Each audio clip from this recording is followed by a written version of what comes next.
Welcome to Good for Bitcoin, a weekly show recorded live every Friday, where we recap the top events of the week and talk about everything that is good for Bitcoin. If it's built on Bitcoin, then it's good for Bitcoin. Let's get started.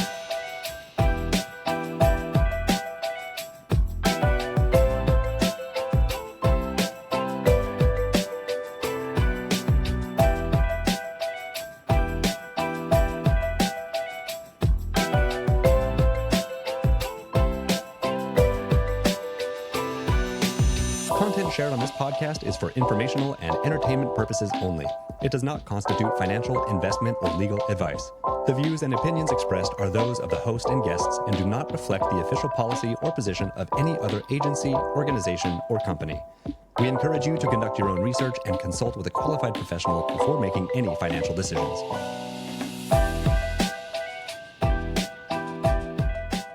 Well, hello, everybody, and welcome to Good for Bitcoin, your weekly pulse on Bitcoin innovation. We are live on goodforbitcoin.com, also streaming to the new X handle at goodforbtc. Really cool that we were able to, somehow that handle was not taken. So we grabbed it, and we are live streaming there as well. So happy Friday, everybody. Happy Friday, Kate. How was your week? Hey, Brandon. Yeah, it's a good week. Oh, that's so cool that we were able to get the handle. It's anytime there's a .btc or any kind of Bitcoin domain name .com, whatever, I feel like they're always taken. I know. So I know. Yeah. Yeah, Good for Bitcoin was taken, but Good for BTC, I feel like is better as a handle anyway. So it's shorter, right? Shorter is usually better. Yeah. So, yeah, it was a good week. It was kind of similar last week. Not a ton really happened, a little bit quieter. Mm-hmm. It's a short week too, Memorial Day here in the US, That's right? True. Yep. But some big announcements though. Big announcements on your end. Some very big ones. I know. Yeah. Very exciting. We'll talk about it a little bit, but I mean, it's a really big announcement. There's not a ton of details. It's kind of one of those it's happening and it's big and that's kind of it. But yeah. Big news though, nonetheless. Also big news. I sat down with Jacob from Hermetica last week. I think I mentioned it on the show last week, but we published that episode on Wednesday, and that was coinciding with them raising their hBTC cap from 50 to 75 BTC, and they also crushed it, and they hit the new cap in 24 hours, just like they did in their last one. Yeah. But that show was really well received. I think it got a ton of views relative to some of the other episodes that we put out. Oh, that's awesome. Good stuff. So yeah, that was a good one. Go back and watch that if you haven't yet, if you're listening. I was writing, I write Stack Snacks every week, and I was writing it up last night, and they had just made the announcement that they'd opened capacity. So I put in Hermetica opened up capacity, and then I was proofreading it this morning and scrolling the timeline. I'm full. And it's closed. Yep, and it's gone. Yeah. Yep. That was funny. Yeah, so I'll give a plug for Hermetica if you want to, get on the next, cap raise. I think you can go to their website and you can sign up to get notified over email, and they'll invite you over email first. Yeah. So you'll kind of skip the line if you want to do that. So yeah, shout out to Hermetica. I always I mentioned it on the show with Jacob, but I always appreciate their transparency. I feel like they are so forthcoming with what the risks are with DeFi in general, but with specifically how they are handling things. So I just always really appreciate the transparency from them. So Jacob's welcome on the show anytime to talk about STRC and what they're doing there. I also think their marketing has just been really good lately. They've had some really good tweets, one-liners, even their emails are solid. I've just it's something I'm subconsciously I'm noticing hey, they do a really good job at just communicating too. So. Yeah, agreed. Yeah, they're just killing it over there. Shout out to Jacob and Hermetica, the team over there. Love it. Cool. Well, let's get into the Bitcoin Treasury companies, starting off with Strive. They bought 1,109 BTC. They now hold a very nice number, 16,500 Bitcoin. And they, I guess, overtook Coinbase in Bitcoin holdings by 8 BTC. So we'll see if Coinbase comes clawing back in the near future. Funny. Then we have Smarter Web Company. They bought 10 Bitcoin and they now hold 2,800 DDC Enterprise Limited bought 131 Bitcoin, and they now hold 2,700 BTC. And then we have the French telecom company Sequin. They've ended their Bitcoin treasury strategy. So last year they were one of the largest treasury companies. I think at their peak. I think they're pivoting. That was good French. They're pivoting more into like hardware. I think that's kind of like what they were specialized in. And I'm not sure if they were one of those companies that like, you know, their overall business strategy was failing. So they're like, well, if we just buy Bitcoin, everything will be happy dandy. Yeah. And it didn't work out for them. I'm not really sure if that's what happened, but I think they're like slowly starting to invest more in like hardware tech again. So I don't know. I think they're at their peak they held over 3,000. They're down to around 656 right now. But I was reading an article about it, and they launched their strategy with your fave, Corey Clifton. Great. Yeah. Yeah. A winning strategy, no doubt. I had to put that in there for you. That's funny. Yeah, bummer. Well, you know, all these other companies, I guess, will buy whatever they're selling. It up. Yeah. Funny. It reminds me, you were saying like, why did they like get into Bitcoin originally? And I was reminded of, remember like a few years ago when all these companies were like integrating like blockchain into their names just to like try to pump their price. Sure. Like there was like a beer company that like put blockchain in their price, and their like stock rose by, I don't know, like 8x or something like that, just because blockchain. Yeah. Blockchain. One of those. Blockchain resort. Time. Yeah. Sign me up. Strategy did not buy Bitcoin this week, but they did buy $1.5 billion in 2029 convertible bonds at an 8% discount to par. Basically, what this means is Strategy, they have debt. They owed money on these loans that are due in 2025, and they paid off $1.5 billion of that to buy back a part of those loans at an 8% discount. They reduced their total debt from 8.2 billion to 6.7 billion and paid roughly 92 cents on the dollar to do it. I guess in 2022, they did something very similar. They bought back some debt, but they did it at 80 cents on the dollar. So this isn't a new thing for them, but also this time around, it was actually, I mean, there's still like a little bit of a haircut, but it's less bad than the 2022 buyback that they did. But they also still have $871 million in their USD reserve to fund STRC payments. So they still got a lot of dollars left to just continue that STRC engine. Love that. All right. We got to get into this next story. Someone burned 107 Bitcoin on Monday, and nobody really knows why, because it's, you know, we're just seeing these actions in the blockchain and nobody is coming forth saying it was me. So we just have to guess. Basically what happened, so this one Bitcoin address, there's this Bitcoin address that exists out there, and it begins with 20 ones. It's like 111 20 times 4 VT2. And it's a very common burn address because it is basically provably unspendable. So a lot of different things use that. Stacks actually uses it. It's the address that Stacks miners use to send the BTC to that they're bidding as part of proof of transfer. So it's a common thing. It's a very old address too. It goes back to even like, I think Counterparty has used it in the past. Basically just like a default like Bitcoin burn address. Some people also like will send Bitcoin to like Satoshi's address as like a burn address, but this one is like provably unspendable. So basically this address, this other address sent 5 different transactions to this burn address. They were all broadcast within the same minute, and they were each emptying a different address that had been reused. Those 5 addresses were originally funded with 136 Bitcoin on April 10th, 2014. At the time, that was around $72. And at its peak, that address held 174 Bitcoin.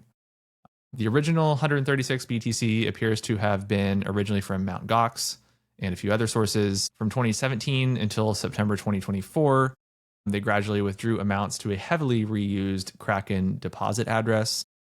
Then the wallet didn't do anything. It just sat for like 20 months. They made a large deposit of 20 BTC on March 10th, 2024, and then withdrew it all again a few weeks later. and then they deposited a different 7 BTC back to Kraken. So basically, this is an address that, spans over 10 years, right? It's like a 10-year history of this address that's been used and reused, and funds have moved around. And then finally, on May 25th, which was on Monday, they for some reason sent 100 BTC to this burn address, and nobody quite knows why, although there are some theories, and I'm curious what you think is the most probable one. Some of the theories that I was seeing online, like some weird form of like tax strategy, like burning tokens to like offset losses or gains or something. Religious reasons, I guess. Some people were saying that like there's certain like religious orders have like these formal vows of poverty. Maybe the sender was under threat, and rather than giving up the coins to an attacker, they burned them. Maybe they connected their AI to their wallet, and like the AI rugged them or something. Maybe the funds like were illicit. They were KYC'd. They quickly tried to destroy the evidence. I don't know. Those are just some of the theories that I was seeing around there. But what do you think happened? Why would somebody burn 107 Bitcoin and not just send it to me? Nasty divorce too. They didn't want their partner to get half. I don't want my wife to have it, so they're gonna. So She nobody's did me bad. gonna have it. Yep. Yeah, it could be something like that. I feel like it has to be some like personal life reason, and the person probably has a lot of money otherwise. I don't know. I just can't imagine. And maybe the attacker one, but at the same time, like I don't know. It's a lot of Bitcoin. That's a 107 lot of BTC. Bitcoin, and like I feel like there's other ways that you could go around that without like completely making them unspendable. Yeah, I know. Yeah, 107 BTC is almost $8 million. Yeah. So it's a lot of money. Anyway, it would be really funny if they do come forward at some point and let us know why, but I don't know if that'll ever happen.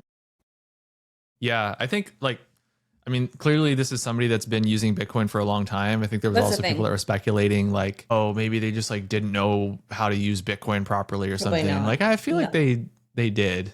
So you have to be very specific to send it to a burn address. Like I wouldn't even know how to do that. Like I'd have to like go out of my way and do research on how to do that. So yeah, like if you didn't know, if you weren't like super familiar with Bitcoin, you probably wouldn't even be aware that like something like this burn address exists. So exactly.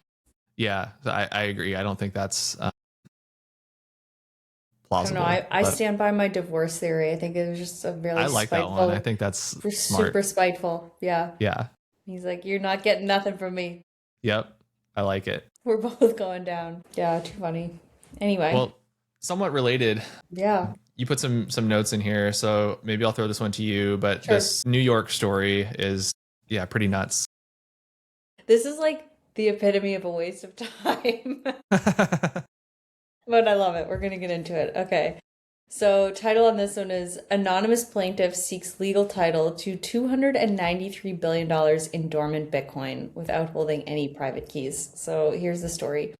As we all know, there's a lot of Bitcoin that's dormant. It doesn't move, and that's likely because people have lost their keys. Maybe they died. A lot of it is Satoshi's a million coins. It's just Bitcoin that hasn't moved ever, or at least not in a very, very long time. So that is worth a lot of money, currently around 293 billion. So there's this case, and it's an anonymous Noah Doe, and he's using a legal trick to claim that he owns all of that Bitcoin. I guess in New York, there's this old law called Finders Keepers Law for lost items. So it's basically like if you turn something in after a certain period of time, if no one claims it, I think you get to claim it as your own. So he turned in like USB drives of address data, basically mimicking like turning in the Bitcoin to the police. And so the laws basically would give you ownership faster if the lost item is worth less than $10. So he hired this expert to make this claim that all of this dormant Bitcoin is basically worth nothing because he doesn't have access to the keys. And so if you don't have access to the keys, you don't have access to the Bitcoin. So he's basically saying it's worthless, but it's still mine. And if you claim that it's under $10, you basically get to skip like a very long law process, waiting period that typically if something has a lot of value, it'll take like a long time for these claims to go through. So even if he wins and for some reason they claim, okay, this Bitcoin is yours, he doesn't get anything. The judge can declare that he's the legal owner of this Bitcoin on paper. But as we know, if you don't have the keys, they're not your coins. You can't move them. So yeah, Bitcoin doesn't care about that. So the Bitcoin will never actually move.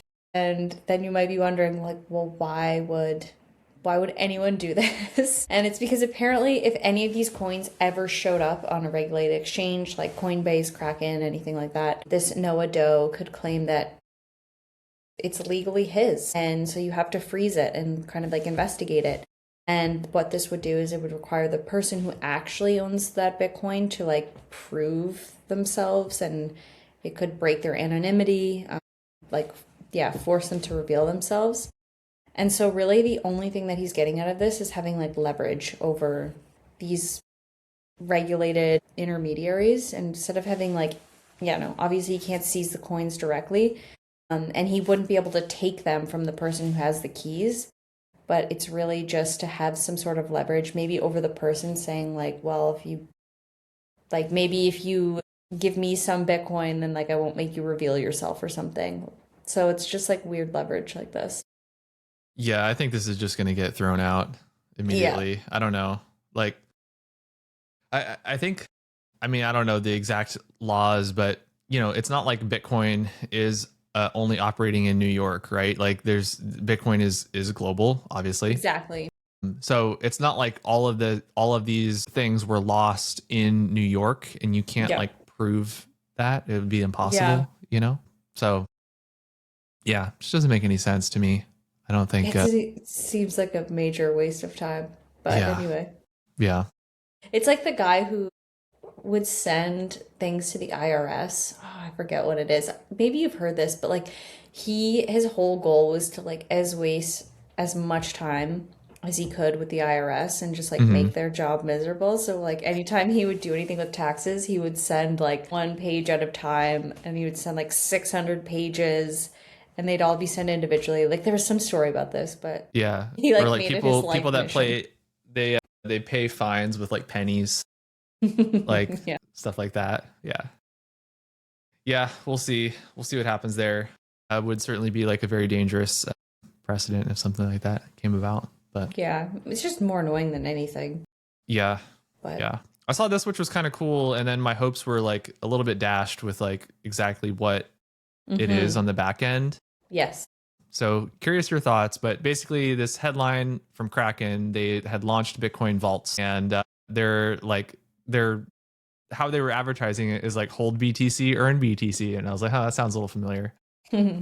But yeah, anyway, I guess how it works, how they're advertising it is like you just deposit native Bitcoin and you earn native Bitcoin, I think. And like, yeah, that sounds great. But it's definitely much more, it is like a vault product. So you're depositing Bitcoin. That Bitcoin is then converted into kBTC, which is like a wrapped or tokenized representation of Bitcoin. It's moved on to the Inc network. It's then deposited into Veda vaults. And Veda, I guess, is the company or the organization or whatever that powers Kraken Earn, like their Earn product. And it's managed by this company, Centaura. So basically it's just used in like different DeFi lending and borrowing strategies on protocols like Aave and Morpho and stuff to generate a yield. So in one way it's cool, like most vault products, right? It's abstracting away a lot of the complexity. So it's, for the user's perspective, you're not having to do all these like weird tax things, right? The tax burden is sort of, on Kraken now instead of on the user. It's just Bitcoin in, Bitcoin out, which is nice. But yeah, it's certainly not quite as easy or quite as simple as like, or quite as risk-free as like, we're just depositing Bitcoin and then you can get your Bitcoin back. And yeah, there is a lot more risk there. So I was seeing a lot of people criticizing, their approach and, calling it like Bitcoin in, Bitcoin out because of that. Yeah. Yeah, I think like it's like you're using the Bitcoin that you're holding in your Kraken account. And so at that point, it's Kraken's Bitcoin technically. So again, yeah, it's one of those things that like it sounds really nice until you really understand what's going on under the hood. And then you're like, it's kind of more of the same. Yeah. Because if you're depositing the BTC into Kraken, who, like, at that point, who cares? Like, it's CeFi. Like, I know. Who like it's CeFi. So like like, and that's fine, you know, if you want to do like different CeFi like strategies, you know, there's obviously, like, I use Coinbase, I use, you know, some of these other products that are out there, like, that's fine, but just be honest about it, I guess. Don't try to be like, yeah, it's native Bitcoin, you know, and you're earning native Bitcoin. Like, yeah, it's Bitcoin on paper until you like withdraw from Kraken. Yeah, I guess. Yeah, we've been talking about this. I mean, it just got released, so when things like this get released, we like usually compare, like, okay, well, at Stacks, like, how is it different? What's happening? And so the way that we've like kind of thought about it or broke it down is like, usually if you're getting yield, it comes from one, a borrower is paying you interest to use it, which is basically you don't own the Bitcoin at that point. Or two, a protocol is paying you rewards to help secure it. And so that's what Stacks is doing. And that's how, you know, we're really going to differentiate ourselves, is that you're not lending it out, you're not removing custody, like, you hold it, and your Bitcoin is helping secure the Stacks network. And, you know, maybe yields aren't as high as some other offerings, but you can be sure that at the end of the day, your Bitcoin is yours. And those are the biggest question I think Bitcoiners always ask when they hear the word yield and stuff like that. So yeah, we'll see how it plays out. I don't know. I feel like a lot of these get a lot of hype and then they kind of fade off because people realize it's not that much different than what's already on the market. Yep. Yeah, that's a good point. Again, it's just like, not your keys, not your coins, right? Like, that's not, I don't know. That's not what this is, basically. So you're having to, there's a lot of trust that you're having to put into like Kraken and these other DeFi, you know, platforms that are like behind the scenes to. That's the thing, is like, you trust Kraken, I trust Kraken, but like when they then use other custodians or bridges or products, it's like, well, I didn't know that you were using Morpho, and like, no shade on Morpho. It's just like, I haven't done my due diligence on Morpho. So like, it's tough. Yeah. Yep. Final big piece of news here was, speaking of Stacks, Stacks announced that UTXO Management, which is the parent company of Nakamoto, is the parent company, excuse me. So that's David Bailey's sort of asset management arm, folded into Nakamoto, I think just about a month or two ago, was when we talked about that happening. Yep. They are the inaugural participant in Bitcoin staking on Stacks. Very cool. Yeah, it's very cool. That's like kind of the announcement. I don't know. There's not like a ton more information other than, it's just been, I feel like it's been a kind of like a deal in the works for a little while. They're huge. Like I don't know if I could think of a better partner to like bring in, a better name like that has more legitimacy. I guess maybe Strategy would be the top one. But when it comes to like being, I don't know, true to Bitcoin or like Bitcoin only, like, I don't know if it gets bigger. So they're like a pretty solid partner to legitimize this product with. And I can imagine, you know, it'll kind of start the domino effect once other people see. So it's pretty cool. Yeah, I agree. I think like being part of Nakamoto obviously like owns like Bitcoin Magazine, the Bitcoin Conference, like having, you know, they're a huge, you know, media arm, right, in the Bitcoin ecosystem. So having that company sort of vouch for this is really big. It's also really big because a couple of years ago, it's almost 2 years ago, during the height of like Bitcoin ordinals and like Bitcoin L2 season, when you had all these Bitcoin L2s, you know, that were propping up, there was like a lot of camaraderie around that time where like there's all these Bitcoin L2s, you know, they were all like trying to do things a little bit differently. They were, you know, the way that they were building on Bitcoin was different, but they were all building on Bitcoin. And that was like this unifying sort of connection. And then Bitcoin Magazine released this updated editorial policy about how they would be covering Bitcoin L2s. And they basically, because of this policy, they essentially like banned coverage of Stacks because of the STX token. One of their new policies was that if like anything other than BTC was used as like the native asset on the network, it was ineligible. So because of the STX token, Yeah. like stacks just became ineligible for coverage in a Bitcoin magazine. So obviously like everyone in the stacks ecosystem was like really pissed off. There was like a ton of controversy. This was also, yeah, like during like the height peak of like ordinals mania, like David Bailey joined like the ordinals show and everyone was complaining to him, and it was just like a really big deal at the time. So Yeah.